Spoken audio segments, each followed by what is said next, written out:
Estamos de volta com o programa Curva do S. Em Interlagos, Cláudio Seregatti bateu um papo com o Roberto Pupo Moreno sobre a importância dos campeonatos regionais.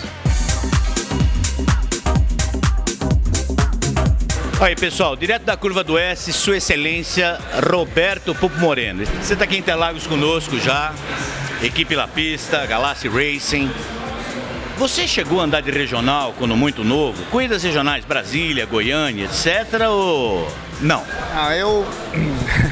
Eu lembro que quando eu saí do kart, eu fiz uns 4 anos de kart, 5 anos de kart. E quando eu fui querer correr na Inglaterra direto, a CBA não queria me dar carteira, pô. Mas você era menor de idade ou não tinha mão ainda? Não, tinha carteira de carro já, tinha 20 anos de idade. E a CBA, eu fui lá conversar com o Nakashi na época. Charles Nakashi, já falecido. Aí o assessor dele lá abriu assim um arquivo assim. Aqui, ó, não tem seu nome aqui não, ó. Você tem que correr no Brasil antes de correr na Europa. Eu falei, mas pô, arrumei um patrocínio, nós vamos correr na Europa. O Nelson me ajudou, aí eu consegui o caminho e tal. Pessoal, o Nelson é o Nelson Piquet Souto Maior, tá? Aí, pá, não enche o saco não, vai embora. Aí, tá bom. Aí eu tinha um amigo que conhecia a secretária do Nakashi, né? Aí ela tentou botar uma inscrição de carteira minha debaixo das outras lá pra ele assinar. Aí quando o cara viu, eu já falei pra esse menino aqui que não pode correr aqui. Quem que tá fazendo esse negócio aqui? Deu uma zona desgraçada, mandaram a mulher embora. Aí, graças a Deus, eu tenho um amigo em Brasília chamado Fernando Batista Ramos. E quando chegou, tinha uma reunião anual no Rio de Janeiro, que quando a Fórmula 1 vinha testar no Rio de Janeiro, antes de começar o ano, onde as federações se reuniam. E o Nakashi estava lá, né, o presidente da CBA. Aí o Fernando Batista Ramos, que fazia parte do CTDN, se eu não me engano, levantou a mão lá e falou, doutor, aproveitar a oportunidade aqui, falar do menino lá de Brasília, que está sem carteira de correr no exterior. Ele vai acabar fazendo uma escolinha na Inglaterra, sendo piloto inglês, e vai correr do mesmo jeito. Por que a gente não olha um pouco esse caso com cuidado, dá uma... Eu já falei para aquele filho de uma égua, ele não vai correr em lugar nenhum, que ele não pode, que é irresponsabilidade se a gente deixar. Não, doutor, eu conheço bem o caminho dele, é um menino dedicado, não sei o que e tal. Então você assina a carteira dele? Ele falou, assino com o maior prazer. E assim saiu a minha carteira. Se não fosse meu amigo Fernando Batista Ramos, lá de Brasília, não saía minha carteira para correr no exterior.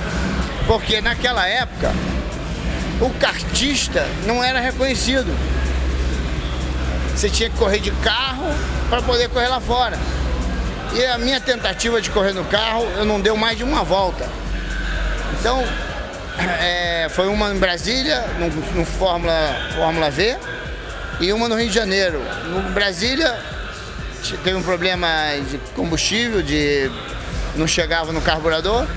E no Rio, caiu a suspensão antes da largada. O teu irmão, teu amigo, Nelson Piquet, já dizia lá muito tempo atrás que você tira um garoto do kart, que anda rápido, um cara que tem a mão, tudo que ele faz até chegar numa categoria top, como Indy ou Fórmula 1, ele desaprende. Você confirma isso? Você que andou de tudo na vida? Eu não sei se é desaprender. O que eu vejo é o seguinte, o que o menino aprendeu no kart e executa no kart, é a mesma coisa na próxima fórmula. A mesma coisa depois, ele vai se adaptando com a velocidade, com a freada, troca de marcha, mas a dedicação é a mesma, a maneira de conversar com os mecânicos, de fuçar no carro, ver calibragem, é tudo mais ou menos igual. Então, se aprendeu errado no kart, você leva isso com você. É quase que um vício, então. Então, além do talento natural, além da habilidade, além daquelas características que você certamente tem, veio no teu DNA, tem toda uma parte de técnica, de pilotagem, que isso de fato se aprende. Com certeza, você melhora, você aperfeiçoa. Ninguém nasce sabendo. O cara vai lá, anda de kart e ele vai aprendendo. E o que eu quero dizer é o seguinte, o kart é a escola, o kart bem feito. Não o shifter, que é por prazer, é o kart sem embreagem, sem marcha, aquele que a gente conhece, que eu fazia, que o Ayrton fez, que outros fizeram. Esse kart, se você aprender bem feito aqui, você leva isso com você, o que você aprendeu aqui em todas as categorias, e vai se adaptando às diferenças de categoria, de velocidade, de freada, essas coisas.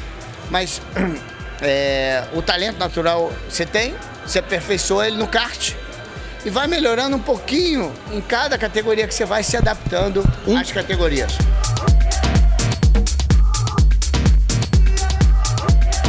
Vai melhorando um pouquinho. Ou seja, um garoto quando eu cheguei, rápido, tem potencial e falta, digamos assim, 10% para chegar no topo.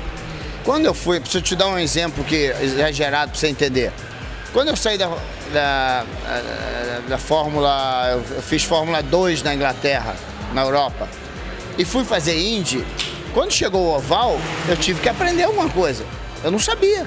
Então você vai sempre melhorando um pouquinho. Então, e ninguém nasce sabendo. Você pode ter o talento, você pode ter coragem, você pode ter um monte de coisa, mas tudo isso você aprende no kart. Você não vê um piloto ir direto para uma fórmula e já sair ganhando numa categoria competitiva. Ele passa um processo de aprendizagem, mas se ele tivesse feito isso no kart, custaria muito menos para ele. O kart é a base. O Nelson falava para mim, que quando eu fui correr na Europa, o louco do Nelson falou, pô, Abaixo, você não vai correr no Brasil. Eu vi lá na Inglaterra, com o mesmo dinheiro que você corre aqui, 8 corridas, você vai fazer mais de 20 corridas lá. Por quê? Porque você vai de manhã e volta à noite, você não gasta com hotel, você não gasta com muita viagem, é tudo pertinho. E as corridas lá são 15 minutos. Então você 15 minutos de treino, 15 minutos de corrida de Fórmula 4. Então você não gasta muito. E o mesmo carro você corre várias corridas, sem fazer muita coisa.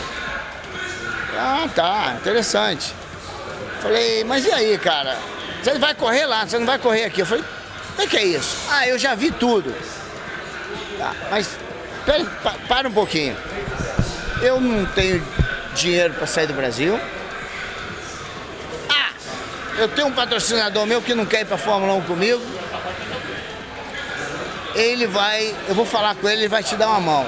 Era a Hobcat, que era o Isamo, dono da Hobcat. Realmente, o cara não queria ir pra Fórmula 1 com o Nelson, falou com ele, ele veio comigo. Eu falei, pô, Nelson, eu não falo inglês, cara.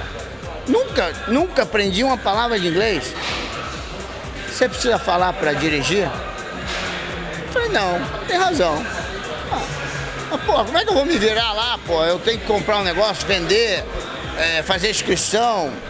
Eu falei, tem um amigo meu que chama Piuí, australiano, que ele ganhou muito dinheiro comigo na Fórmula 3, ele não quer ir pra Fórmula 1 comigo, que ele acha um saco.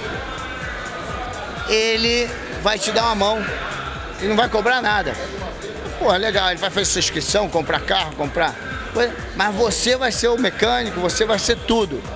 Vai comprar um carrinho, vai ter um trailer, uma carreta aberta, você vai levar seu carro para as corridas e você vai se virar. E tá bom, isso não é problema, isso eu me viro. Então, aí a última coisa que eu falei para ele foi, porra, Nelson, e se eu não levar jeito, cara? Eu só corri de kart até hoje. Se eu chegar lá e for um fracasso?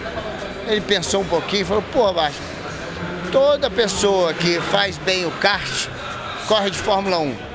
Eu tenho certeza. O que eu já vi você fazer no kart, você não vai ter problema em nenhuma categoria que você correr se você fizer a mesma coisa. A não ser que você mude o seu caminho, que muita gente muda, né? Então você vai... Mas, respondendo a sua pergunta, se você não der certo, e eu estiver enganado, você foi lá, passou um ano na Inglaterra, aprendeu inglês, alguém pagou a conta, e você voltou pro Brasil com outra língua. Falei, então eu vou, porra. E foi assim que a gente decidiu, no final de 76, na casa do Nelson, eu correr na Europa. Pessoal, 1976, quase 40 anos. 78. 78. Agora pro pessoal, com toda a tua maturidade, toda a tua experiência, toda essa história maravilhosa que poucos conhecem. Ele tá escrevendo um livro, tá? Peraí. O que você faria diferente? Aí um dia... Além de vestir cor-de-rosa, tá uma gracinha. Tem que terminar a história. Aí um dia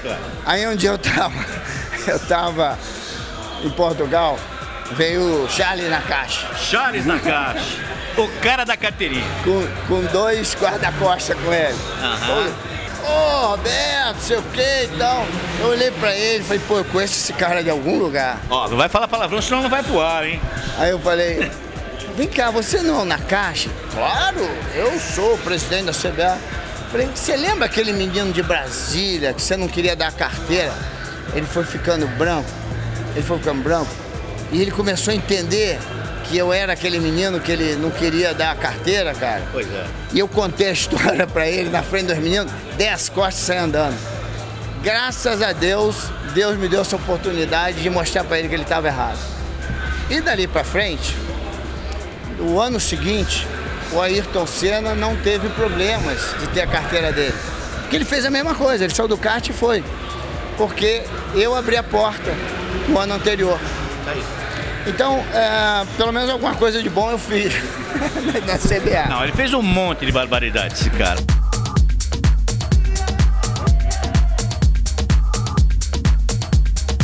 Curva do S vai ficando por aqui. Semana que vem tem muito mais. Obrigado pela audiência e não esqueça, lugar de correr é na pista. Até lá.